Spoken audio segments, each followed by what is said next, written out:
ছোট্ট সোনামণিরা, আজকে আমরা শিখব গৃহপালিত প্রাণীর নাম বাংলায় আর ইংরেজিতে।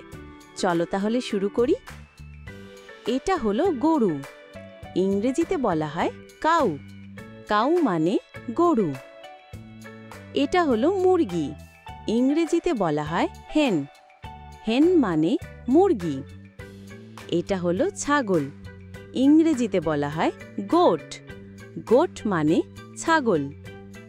এটা হলো ভেড়া, ইংরেজিতে বলা হয় শিপ। শিপ মানে ভেড়া। এটা হলো মহিষ, ইংরেজিতে বলা হয় বাফেলো। বাফেলো মানে মহিষ। এটা হলো কুকুর, ইংরেজিতে বলা হয় ডগ। ডগ মানে কুকুর। এটা হলো বিড়াল, ইংরেজিতে বলা হয় ক্যাট। ক্যাট মানে বিড়াল। এটা হলো ঘোড়া, ইংরেজিতে বলা হয় হর্স। হর্স মানে ঘোড়া। এটা হলো খরগোশ, ইংরেজিতে বলা হয় র‍্যাবিট। র‍্যাবিট মানে খরগোশ। এটা হলো হাঁস, ইংরেজিতে বলা হয় ডাক। ডাক মানে হাঁস।